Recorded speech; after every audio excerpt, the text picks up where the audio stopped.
back into the text because it's just good because, I just had a class like an hour ago, and we're learning a sefer called Path of the Just, right? But it was written by a rabbi named Rab Moshe Chaim Lazato, the Ram Call, right? He's a huge person. But the thing is that these different authors have written different books. All these different Ram Call written 30-some books. This one, so one of the reasons when I was in yeshiva, one of the things that they emphasized for us was to also go into Torah study as an academic as well, right? Not to just have the idea of the spiritual component and the connection of spiritual, but understanding in the same way that an academic will go through the details and understand a particular study, we should have that same approach to our relationship with God and learning, right?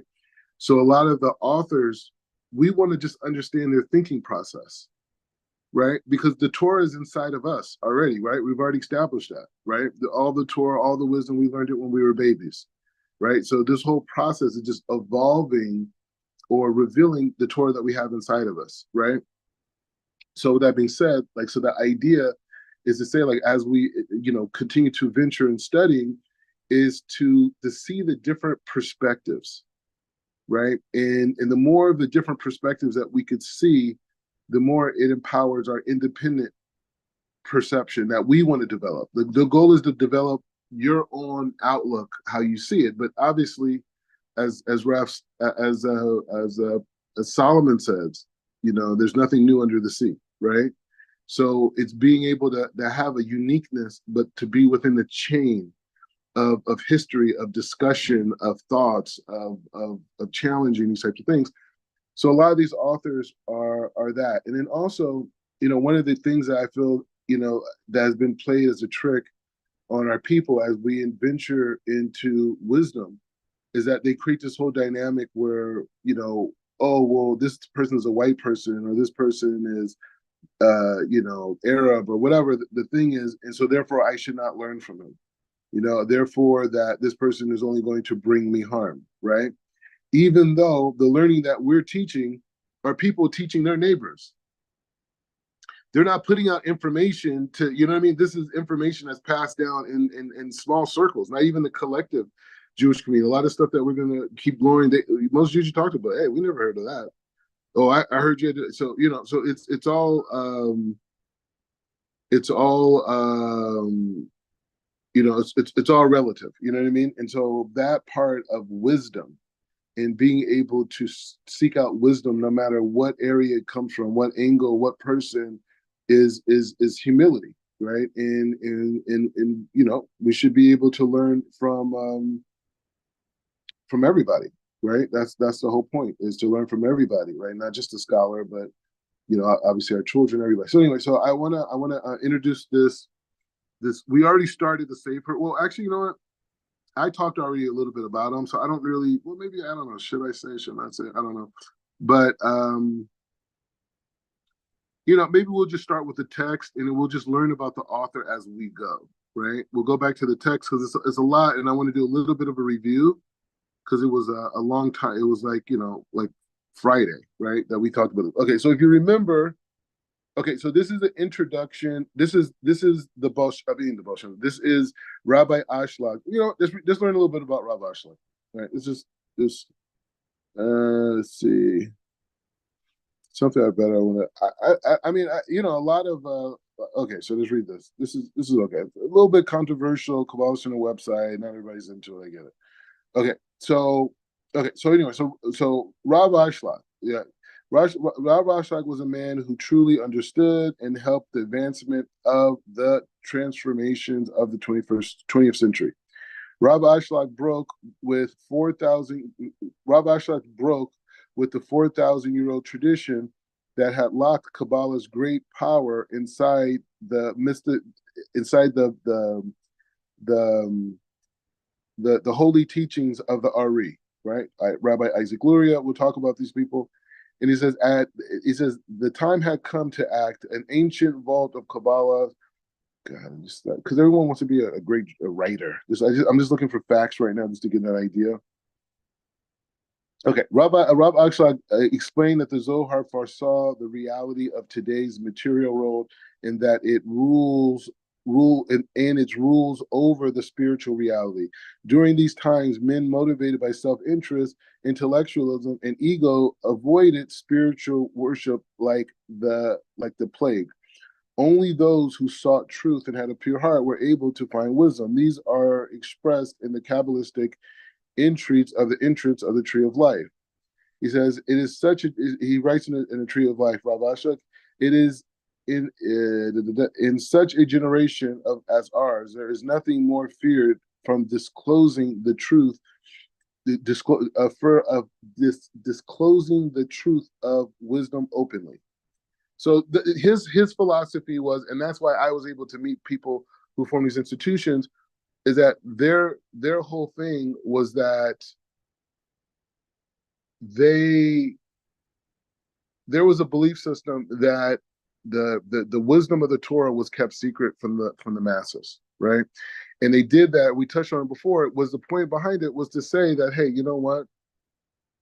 We don't have to read all this. Anyways, the because whatever we can figure it out. The point is just saying that the idea is that the wisdom of the secrets of the universe, whatever, were tucked away for select few people, right?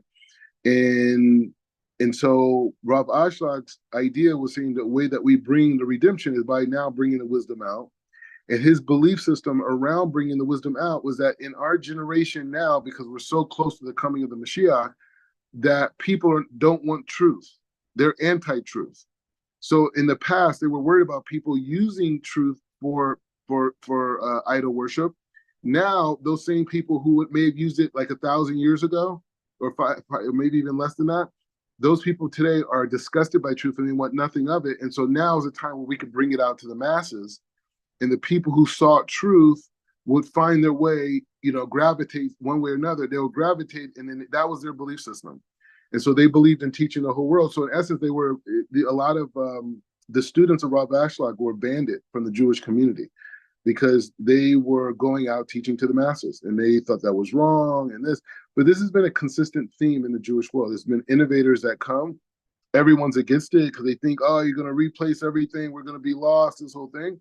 And then after that person passes away, they start using their literature. You know what I mean?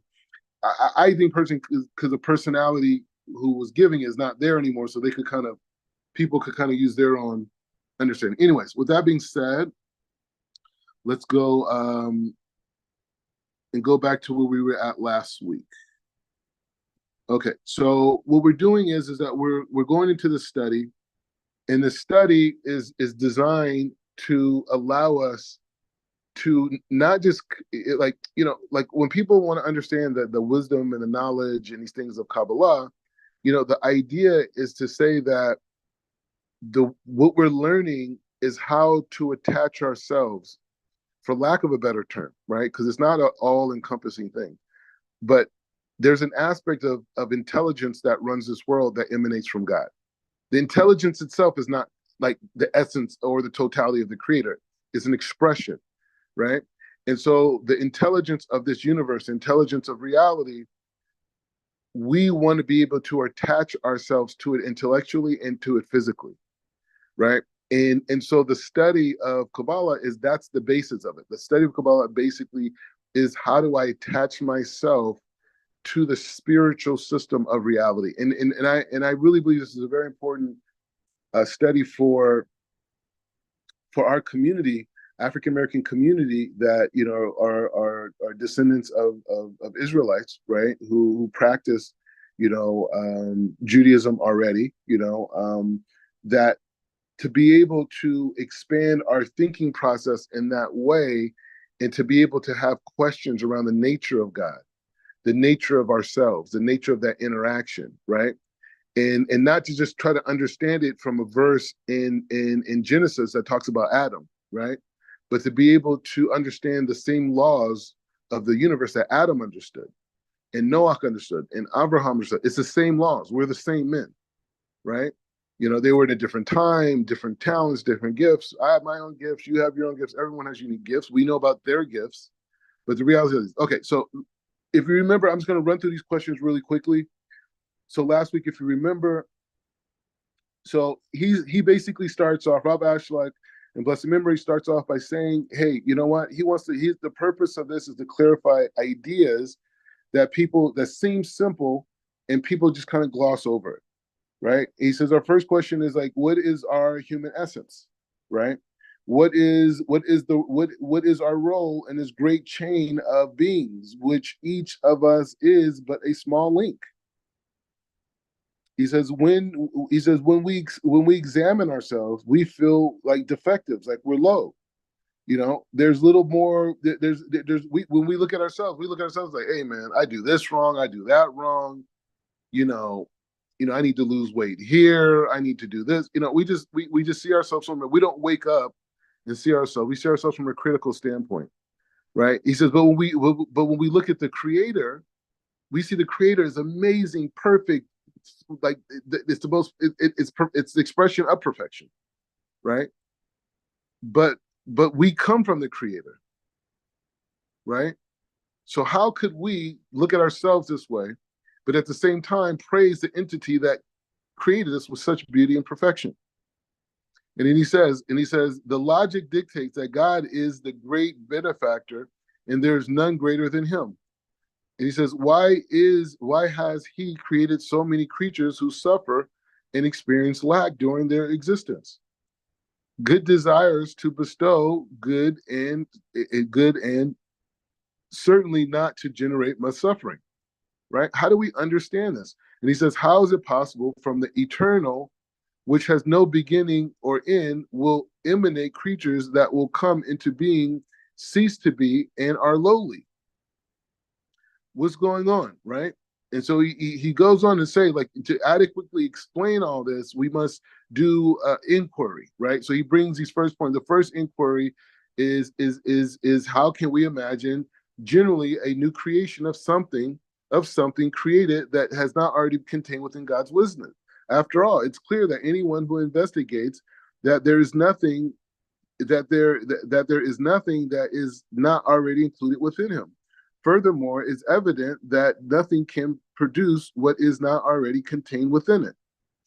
It says, so this is keep on because so he says in the second entry is, let us grant that his omnipresent being, God, can create something completely new that is not already contained in any way of God. Still, we must ask, what exactly is something that God could choose to create without it being already contained within him, but is instantly entirely new? He said the third inquiry. He says the Kabbalists say a man has a soul as a part of God, and above such that there's no distinction between the soul and God. The soul is whole, and the God is whole, and the soul is part. This is comparable to a stone removed from a mountain, in that the only difference between the stone and the mountain is that the stone is a part of the whole. We can imagine a stone's quarry from the mountain. We can imagine a stone being separated from a mountain by an axe built for that purpose. He said, built for that purpose, such as the part. It's separate from the whole, but how is it possible that in the case of God, how can a part be separate from him? How can we think of the soul only as a part of God's existence, right? And so he's going in, right? And so he says the fourth inquiry, the Sitra Akra, the dark side. He said the klipot, this negativity. He says our unimaginable distance from the Creator's sanctity, right? He's saying that the dark forces that exist in the world are so far away from the Creator. Then how then could these emerge and come into being without God's sanctity? Could it be that God's sanctified actually exists within them? So he's saying the dark side, the dark entities, God's inside them, right? And so he says the fifth inquiry is about the resurrection of the dead. The body is capable. The body is vulnerable from the moment of birth. It is already destined to die and buried. The Zohar even states that a man's soul cannot rise to its place in the Garden of Eden before the body is completely decomposed. leaving no trace? If so, what is the purpose of the body resurrection? How could how could God how could could God not delight the soul without the body? There's a greater even question that. So he's saying on reincarnation, if the holy sages say that the soul cannot elevate to its highest level in the heavens until the body's completely decomposed, what is this idea of resurrection of the dead in the body? Right? Isn't it not enough? Why couldn't God just resurrect us as souls? Why couldn't we just be souls? What is this idea of the body? Right? The sages state that the dead body will be resurrected with the body's defects, so that no one will say that he is different. So whatever. So if a person, died and God forbid they're missing a body part, when they're reincarnated, when they come back to life, Michaye Hamatim, the resurrection of the dead, that it will be in that same way. Afterwards, then God will heal those defects. So he's asking the question, why does God care if someone might say that the resurrection person is someone else? Why does God need to recreate people's defects and then heal them? Right? And here's a sixth point. The Zohar states that a man is the center of reality in all the upper worlds as well as all of the material world, and all that contains were created for the sake of man. The Talmud states that a person must believe that the world was created for him. Seems difficult to understand that all of the creation is for the sake of an insignificant man who is less than a hair's breadth compared to the whole existence. This becomes even more difficult to understand when a man is compared to the infinite in the lofty upper worlds. Why would God bother to create all of them for man? What does man need of all of this? All right, so before we continue on, thoughts, ideas, reflections.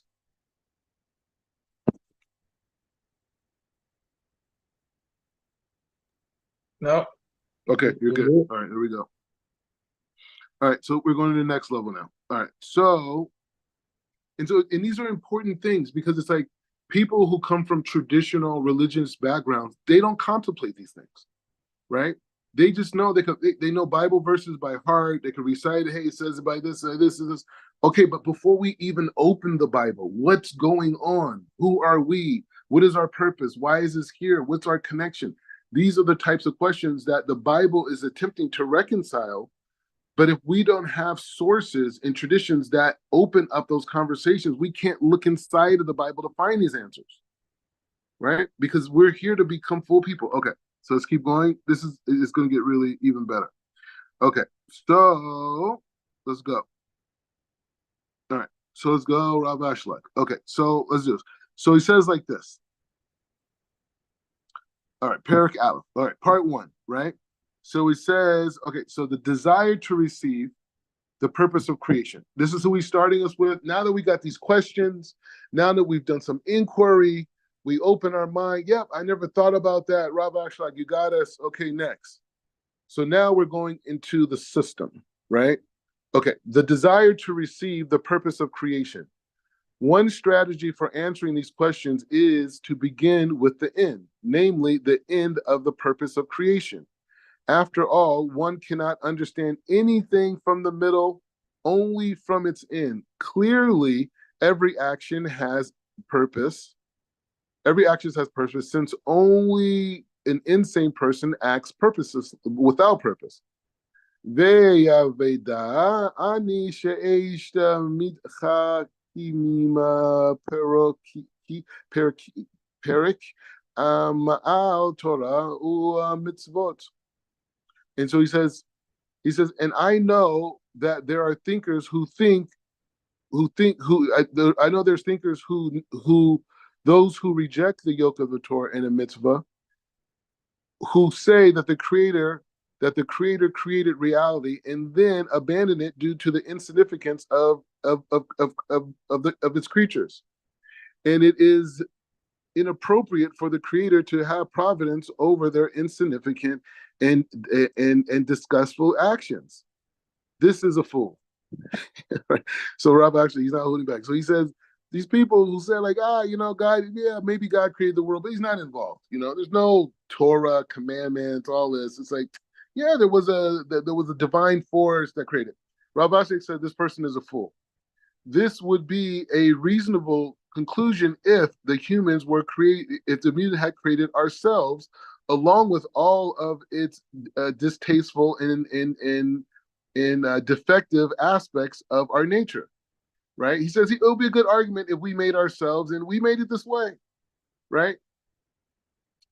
Right? And he says, but we have to conclude that God, the most perfect being, is the craftsman who created and designed our bodies with all of their positive and defective traits. A disasterful and defective a product will never emerge from a perfect builder. Every product attests to the nature of its maker. It is not the fault of the ranty items of clothing that it was prepared by a unqualified tailor. The Talmud makes this point. It's indicated that an incident occurred with Rav Eliezer, son of Rav Shimon Bar Yochai, happened among an exceedingly unattractive man, ugly person. He says ugly person. He said actually. He said he came up from a really ugly person, like Rabbi Shimon's son. He came upon a really person who's really like deformed in this, the whole thing, who said to him, "Greetings to you, Rabbi." But the Rabbi Eliezer did not return his greeting. Instead, Rabbi Eliezer said to him, "Worthless person, how ugly is that man? Are you are are all of the people in your city as ugly as you?" Wow, this is really bad stuff. The man said to him, "I do not know, but if you go and say to the craftsman who made me, how ugly is the vessel you made." When Rabbi Eliezer realized that he had sinned and insulted this man merely on account of his appearance, he descended from his donkey and prostrated before him and said to the man, "I have sinned against you, forgive me." Ha'arei shemit chakimim ha'alu lomer. So he says, and these thinkers claim, these thinkers, right? These intellectuals is basically what he's talking about. He says, claim that it is important for God to have providence over us in that he had abandoned us due to our lowly and nothingness. This indicates only their lack of understanding. Imagine meeting a person who suggests creating beings who are destined to suffer and experience pain for all of their life, much as we do. Moreover, that a person plans to make, that person plans to forsake them with no intention of offering his providence over them or attesting them in any way. We could certainly condemn and scorn such a person. We imagine saying that there's such things about about God's existence?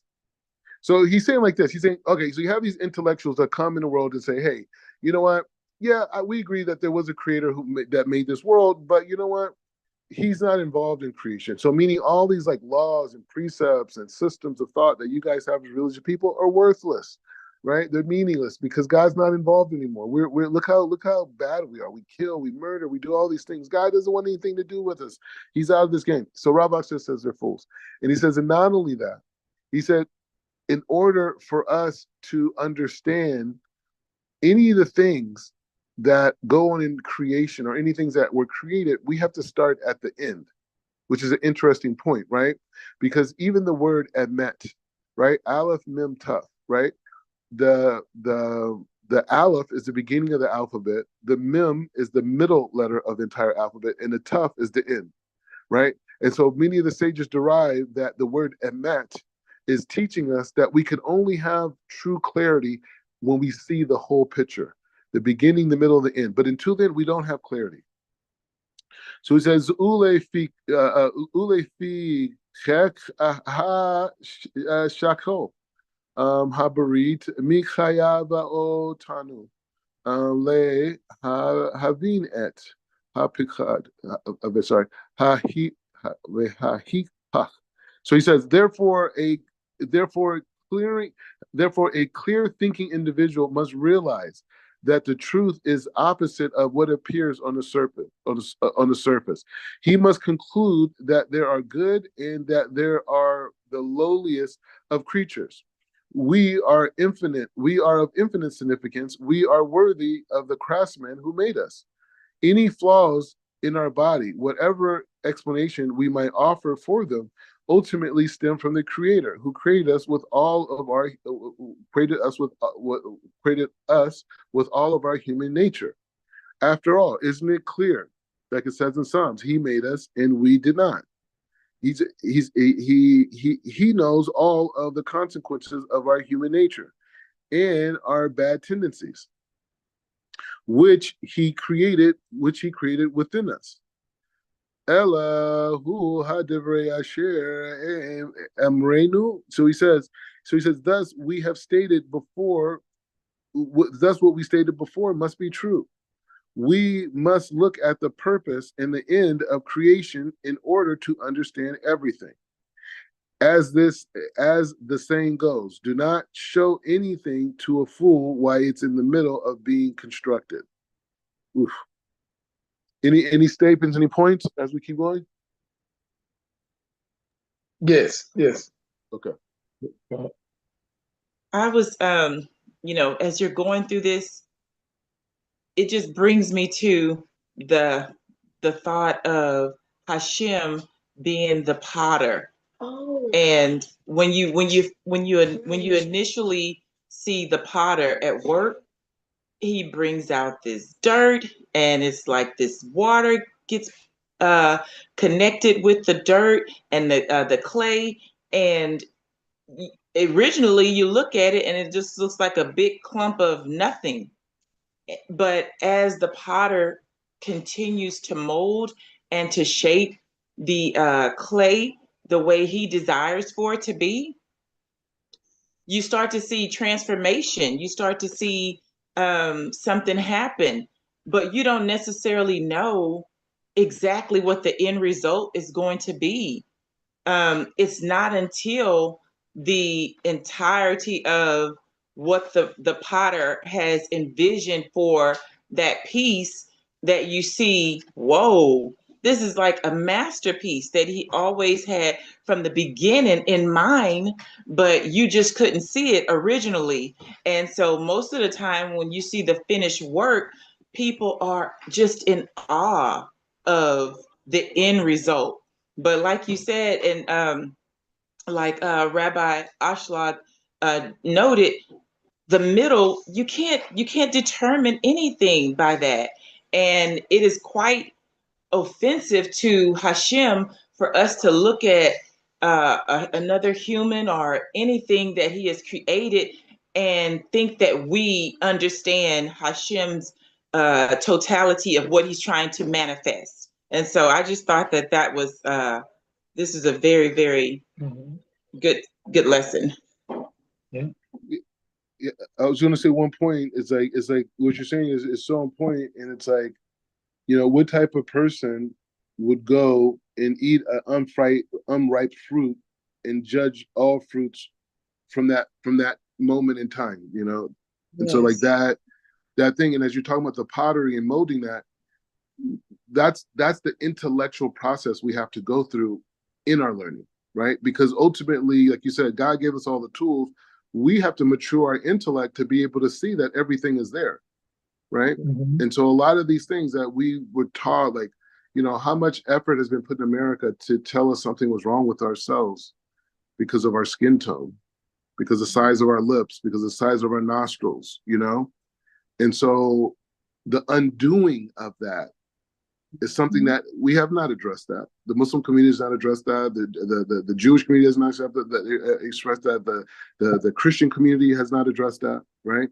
And so when we talk about this idea of changing our relationship with God is largely to do with our self-perception. So a lot of these issues that come up in Kabbalah, are very important for the African American community because we need this.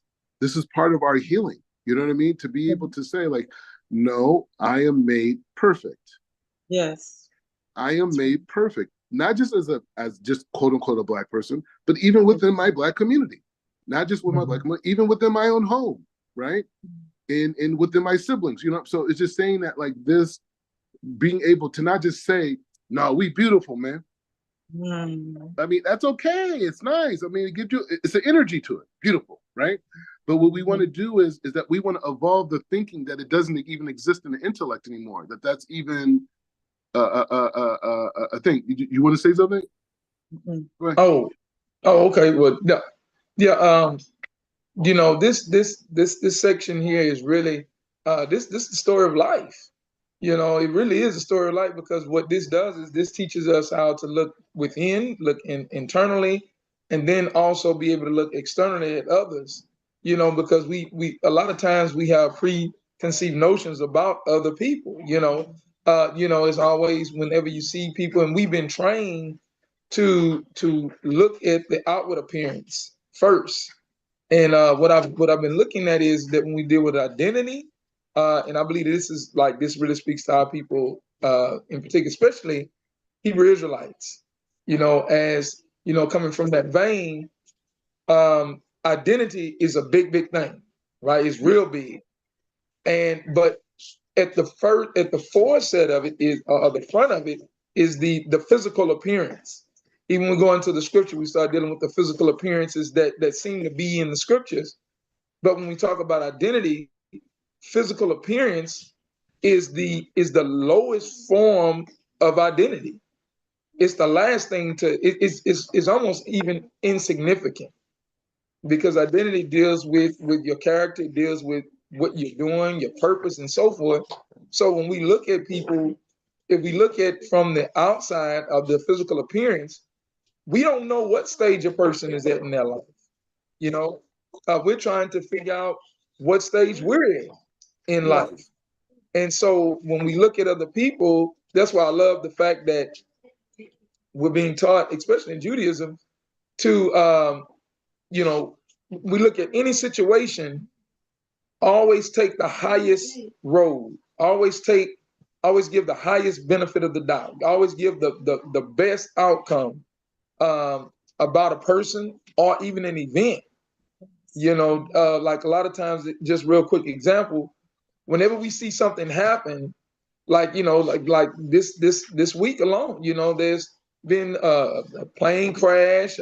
There's been so many different things that's been transpiring just in the last 2 weeks, actually. And where we have been trained through the vein of Christianity was that, oh, that, you know, that's the judgment of God. That's the hand of God, right? But instead of looking at it that way, try to look at it and try to find, okay, what is the Creator trying to tell us? What is the positive thing about even disasters? Because even disasters, even though they're very hurtful, very mournful, what is it that we can look at to see the highest road? And then we start moving into those other areas once we can identify exactly what's going on. Yeah, 100%. You know, even in this week's Torah portion by Yagash, that's the whole concept in the beginning, right? They couldn't recognize their brother, right? His external appearance was completely different, right? And so that idea of them evolving past that thinking is what ultimately created a unity amongst them, right? Once they got past that physical appearance, and they were, so let's keep going. Hold on.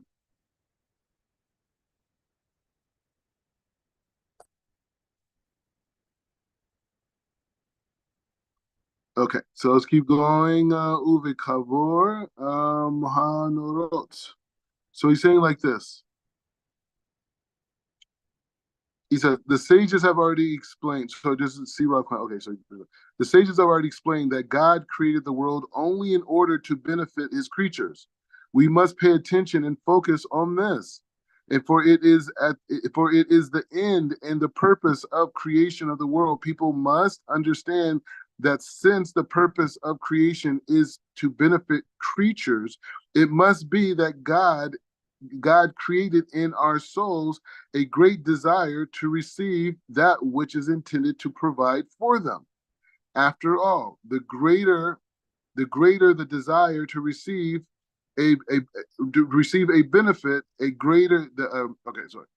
After all, the greater after all, the greater the desire to receive a benefit, the greater the desire, the pleasure one receives from that benefit.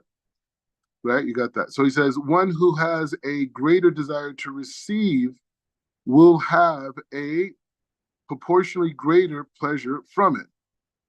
It's like a person like it's like I play sports, we're running around summertime, summer, during high school, and you get that glass of cold water, right?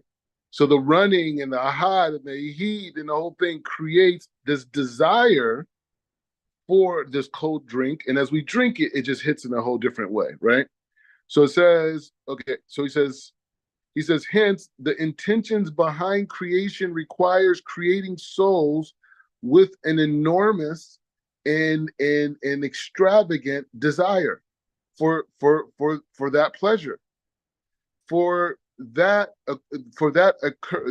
accord with the great pleasure with the Almighty intended to pleasure the soul with. The soul and the pleasure and the desire to receive are proportionally to one another. So he's coming to this. He's saying he's bringing this idea and saying, in essence, the world was created for the sake of its creatures, and those creatures have this aspect of lack that exists within them, right? Like every animal, you watch the National Geographics, the animals are going around every day hunting, right? They're going around, they're traveling in packs. Where do all these desires come from? Why don't they just travel alone? Why do they have to eat this type of, what is this whole dynamic of the different kingdoms that exist and how they work with each other, right? Plants, insects, animals, humans, all these things, rocks, the whole thing. What is this whole thing? So he comes to the conclusion that the first concept to start with is that every single entity was created with a desire to receive. What? Receive God's pleasure, right? We may say lack, right? Every person was created with a lack, and that lack is what we call desire, the ratzon, right? So let's keep going. Okay. So yeah, we got that. The only thing I'm worried about is if we start this is longer. Let me ask this: would you guys be able to do? Since you guys came with such a great gift, tomorrow being the last day of Hanukkah,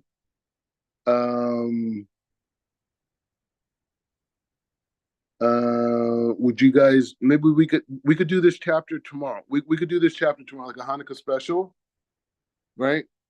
We could do a Hanukkah special and then do start on chapter 7. But the first thing is explaining that we have a desire to receive. That is the basis of who we are. We have the desire to receive. Now he's going to evolve that. He's going to evolve us into this idea of desire to receive, being innate, and then being able to show that we have to acquire the desire to share, right? So like a child, when a child's first born, she's not thinking about nobody. They just want to nurse.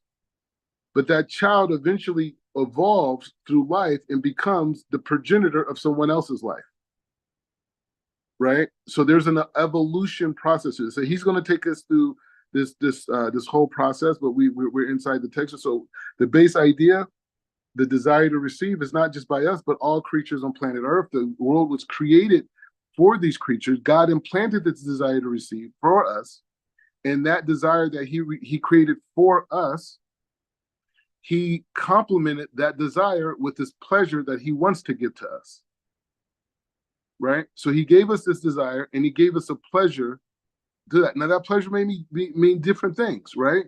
But it makes you think about, wow, when you think about the idea, and here's the second thing, I'm just thinking out loud. You think about the idea of the resurrection of the dead.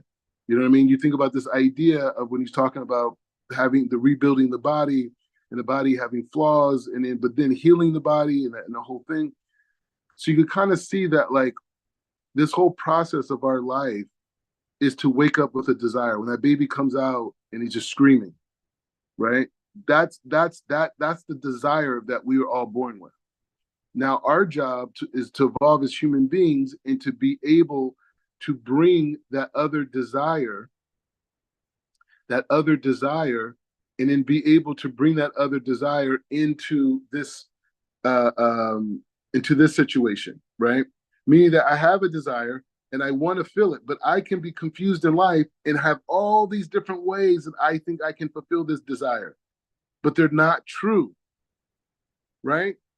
Oh, I have this big desire. Oh, okay, maybe I should be a billionaire. Okay, become a billionaire. I mean, unless that was God's destiny for you to go do that, it's not necessarily going to help your situation. Oh, I have this desire. I want to do this. I want to do that. We're here to take those desires and to match them with God's will. That's this whole process that we're getting into, but we have to understand that clearly before we even do one halakha. Because if we don't understand that this rule that we have is there fulfilling a lack, a void that we were designed with, then we could be doing it in vain. It could be idol worship. We could think it's magic. I do this, and I get wealth. It's like, no, the wealth is already here. But when you do that, you're able to experience it, right? Anyway, so let's do tomorrow at this time, unless something crazy. Go ahead. I have a question. Yeah, please. Do you think that the Creator, what he does is that he gives us different stimuli throughout our life, things to stimulate these desires, and those stimulants are positive, okay, to produce those desires or to trigger those desires in us to do certain things in life, whereas the dark side brings about a different type of stimuli to either pervert that desire or to get that desire off track. And the reason I'm asking that is because, like with Adam, the Most High, what he did was Hashem, he brought animals before Adam, and when he brought it, to actually see what he would call them, and through that process, he observed that there was nobody like him. You understand what I'm saying? And that created a desire, right? So do you think that there's also other stimuli that are, that like there's a force that's trying to hinder those desires or hinder those stimuli that produces the good, the righteous desires? You think that there's even a battle outside of us that's like fighting like a war almost? Well, I mean, you can think about it just from the design of the human being, right? The fact that we're made up of clay, dirt from the ground, and then we have a soul that directly comes from the heavens, right? So those are two opposite concepts, right? So the original nature of us as a human being is that duality, right? Of the physical and the spiritual, right? We're physically built that way, right? And you see the impact of the Nachash, the serpent, right? And then you have the conversation with God that's prior, right? So we are conflicted. So we saw the voice of God telling us what to do, but then there was another voice that said, maybe you could do like this, and maybe it could be like this whole thing, and that. So this is how the whole reality is designed, right? We is designed, and I would say what you're saying is 100% true. It's profound. The way I would analyze it is to say that the whole 7 days of creation are teaching us the mechanism of desire. The whole thing, time, space, motion, the whole framework of reality, right? We got new lenses now, right? The whole framework of reality is based to create desire. That's why we have distance from one place to another, right? To invoke desire, right? That's why there's space, right? That's why you got this room over there, that room over there. That's to create desire. I got to get up and go there, right? I have to walk to the refrigerator in order to eat, right? Time, right? The fact that there is a time system is now putting a measurement around my experiences, as we call second by second now, which also creates a desire. It breaks up the day. It breaks up this experience. It gives different definitions to these different experiences. So the whole framework of creation was created to invoke desire out of creation. That's the whole thing. The whole thing is that. And so when we analyze reality from that framework, now everything is coming together. Now we understand why we need to have Bereshit, why we need to understand the heavens and the earth and the toho and the vuhu and the light and then the first day, not even having the sun and moon, but yet it being light and darkness. Now we can reanalyze that, like, whoa, that was a mechanism created by God to invoke desire, right? So that's the idea. The idea is to be able to think in that way, and to be able to think in that way, and to be able to start to say, hey, you know what? Everything I'm looking at right now is to invoke my desire, right?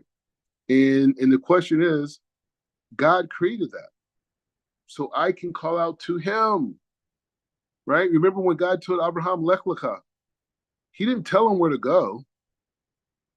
He just gave him the desire. You got to go. And then eventually he found his way to Israel, right? He didn't tell him. He didn't say, go here, go left, go right. He said, Lech Lecha, get out. You can't stand and settle there. Go, right? And then one of Rabbi Nachman, he asked a question.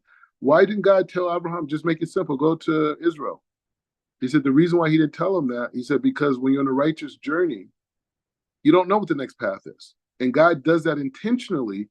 So we have to cry out and ask him what the next step is, right? And so that is the idea of we live in a reality that creates desire. Now we can start rethinking our heritage. This soul came down into this body for a specific reason. And this specific reason is dealing with lack. Our whole thing is lack. We got everything about us is lack. The whole thing, the whole experience is lack on every level, intellectually, spiritually, monetary, psychologically, everything's lack. Does that mean God loves me? Wow, I'm starting to see something different now. I'm starting to see something different. Whoa, I am blessed. Whoa. I got to cry out for God for everything. For everything, I have to cry out for the Creator. Everything. Whoa, God put that yoke on me? When they call me a black man, they're not saying a black man. No, that's a man full of desire. That is a man full of desire. Maybe that's why my skin tone is this way. Maybe it represents that. I don't know. I'm not going to get in trouble on this. But anyways, the thing is the saying. So we'll reconvene tomorrow. About the Shem. We'll finish out Hanukkah tomorrow, and we'll stay on this. We're going through the whole thing.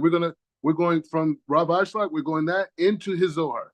So however long the process is, we could be here for a while. But the point is the same. We're going to change every single class. We're going to grow, and the biggest thing is teaching. It's really important I know you have the kids, so you guys have each other, but it's important, all these ideas, to give them over, to think about them, to ponder, to hear other people, because God will use other people's messengers to teach you something you're learning, right? They didn't learn any of it. You just say something, they get back like, man, I didn't think about that, So it's just saying the teaching part is very, very important in gathering students, food, work, this, whatever, cousins, whatever, and just sit down and talk about, you guys already been teaching, you know what I mean? So it's not like a new thing, but the key is, and why I think I made it a lot further in the learning than a lot of guys that I learned with, is because I was focused on teaching the whole time. And it's something about the learning process of teaching. It takes the understanding to a higher level within yourself, right? And God rewards us to keep the Torah we learn by teaching, right? We get to keep it by teaching. So finding people, whatever. I'm not saying ask Hashem to bring you students. That's the best way to do it. You know what I mean? That the best way to do it is say, Hashem, bring students, this type of thing, so we could get this thing rolling. But anyway, so we're on this thing. Hashem tomorrow. Baruch atah Adonai l'olam amen v'amen. And tomorrow we'll